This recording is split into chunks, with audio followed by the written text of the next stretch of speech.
दोस्तों, welcome to my channel Edu Paradise. और आज हम एक्सरसाइज 5.2 पढ़ेंगे अर्थमेटिक प्रोग्रेशन की। और देखते हैं इसका पहला क्वेश्चन। देखते हैं पहले क्वेश्चन में क्या कहा गया है कि आपको ये चार टर्म दी हुई है ए डी एन और ए एन। ये हम इनको 5.1 में ऑलरेडी डिस्कस कर चुके हैं। तो इसमें आपको चार टर्म जो है उनमें तीन टर्म की वैल्यू दी होगी, एक हमें निकालनी है।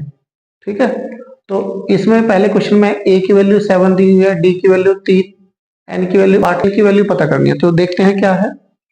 तो आपको पता है ए एन का फॉर्मूला क्या होता है हमारा, ए एन बराबर A plus N minus 1 into D. चारों क्वेश्चन में यही वाला फॉर्मूला यूज करना है आपको। ठीक है, तो ए एन की वैल्यू निकालनी है तो इसको सेम रखेंगे। एन की वैल्यू 8 है, डी की वैल्यू 3, ए की वैल्यू 7, तो यहाँ रखो।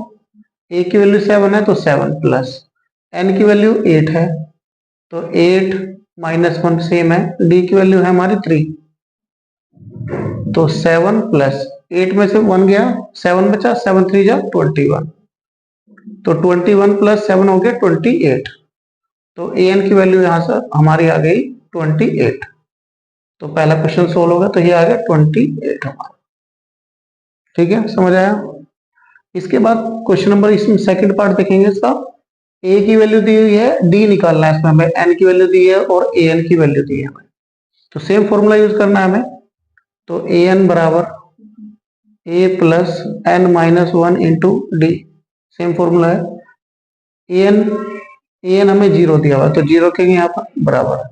ए की वैल्यू है -18 तो -18 रखा हमने, प्लस एन दिया हुआ है हमें यहाँ पर 10 तो 10 माइनस 1 सेम रखेंगे। डी हमें निकालना है तो -18, 10 में से 1 गया 9 बचा तो ये होगा 9d बराबर 0।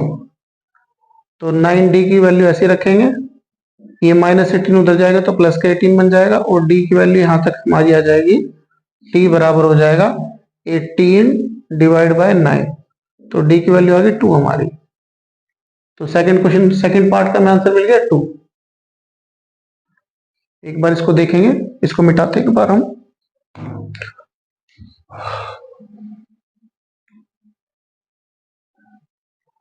अब पार्ट थर्ड देखेंगे और इसमें पार्ट थर्ड में क्या है, ए की वैल्यू निकालनी है आपको, डी दिया हुआ है, एन दिया हुआ है, ए एन दिया हुआ है। तो फॉर्मूला सेम वही रखेंगे, ए एन बराबर A plus N minus 1 into D.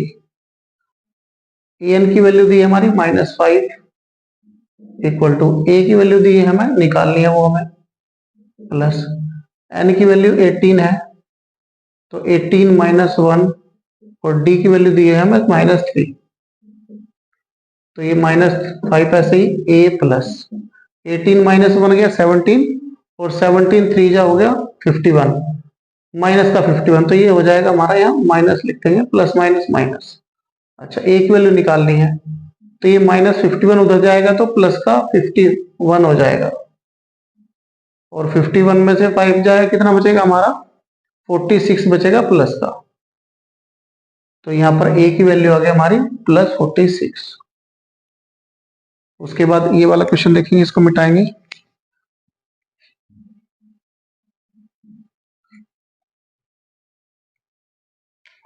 Question number 4 देखेंगे, इसमें ए दिया हुआ है, डी दिया हुआ है, एन निकालना है और ए एन दिया हुआ है। तो वही फॉर्मूला लगाएंगे, ए एन बराबर A plus N minus 1 into D. तो ए एन की वैल्यू कितनी है, 3.6 इक्वल टू ए दिया हुआ हमें 18.9 प्लस एन हमें निकालना है, एन को ऐसे ही रखेंगे -1 ऐसे ही, टी की वैल्यू दी है 2.5। अब क्या करेंगे हम, इसको ये प्लस का उधर ले जाएंगे तो माइनस का हो जाएगा हमारा, ये बराबर क्या बचेगा, n माइनस 1 इंटू 2.5।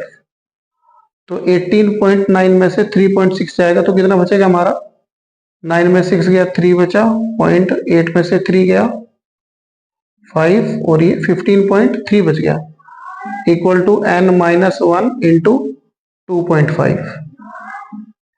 अब 2.5 इसके मल्टीप्लाई में डिवाइड में ले जाएंगे इसको, तो 15.3 divide 2.5 equal to n minus 1 बच गया हमारा। आप क्या करेंगे, इसको पॉइंट हटा देंगे यहाँ से हम, तो ये आ गया 153/25 और माइनस का 1 इधर आएगा तो प्लस का 1 हो जाएगा बराबर n की वैल्यू।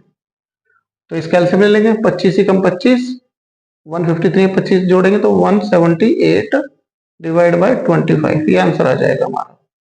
अगर इसको पॉइंट में लाना तो डिवाइड कर लेंगे, 25 से 7 बार जाएगा, 25 से 175 और पॉइंट लगाएंगे, 3 बचा, 25 ही कम 25 और 25 5 बचा, 25 दूनी 50, तो n की वैल्यू आ गई हमारी 7.12। ठीक है, इसके बाद इसको रब करता हूं मैं, एक बार स्क्रीनशॉट ले लेंगे आप।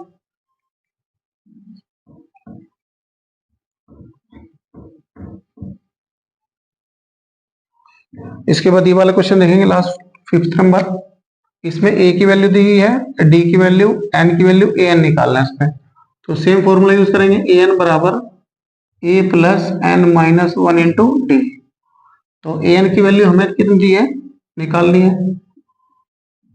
a की वैल्यू 3.5 प्लस n की वैल्यू दी है हमें 105 माइनस 1 और d की वैल्यू दी है हमें 0। तो an बराबर, आप देखेंगे ध्यान से कि अगर 0 से किसी मल्टीप्लाई करेंगे तो वो 0 हो जाएगा, तो इसका आंसर 3.5 ही आ जाएगा। तो ये हो गया। तो क्वेश्चन नंबर फर्स्ट के हमने 5 पार्ट कर लिए। इसके बाद देखते हैं अगला क्वेश्चन। चलिए दोस्तों, क्वेश्चन नंबर सेकंड देखते हैं। Choose the correct choice. आपको चॉइस करेक्ट देखनी है, कौन सी, ए ऑप्शन ठीक है, बी सी ठीक है, डी ठीक है। तो क्वेश्चन देखिए हमारा क्या है कि 30 जो टर्म है ऑफ एपी की, इसमें क्या है वो बतानी है आपको।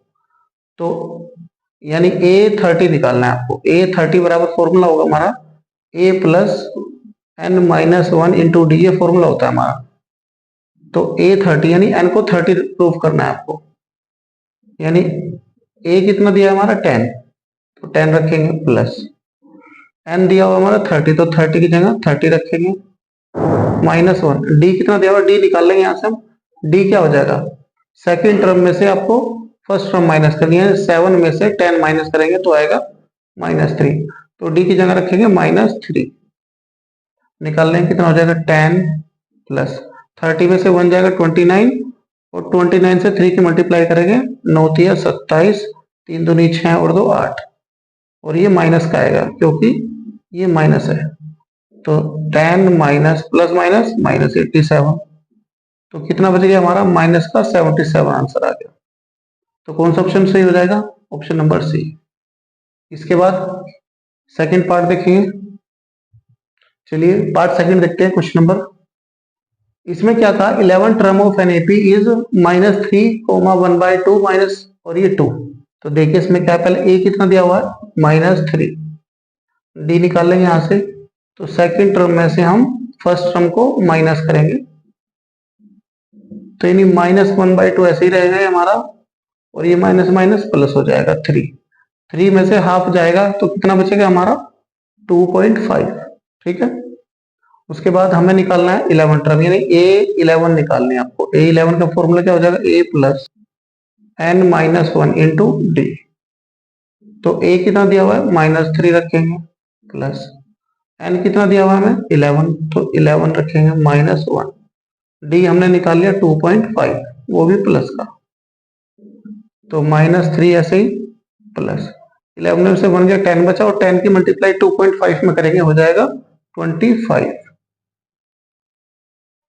25 में से 3 जाएंगे तो ये बचेगा 22। ये आंसर हो गया हमारा, यानी A11 हमने निकाल लिया 22। तो कौन सा ऑप्शन सही हो जाएगा, ऑप्शन नंबर बी।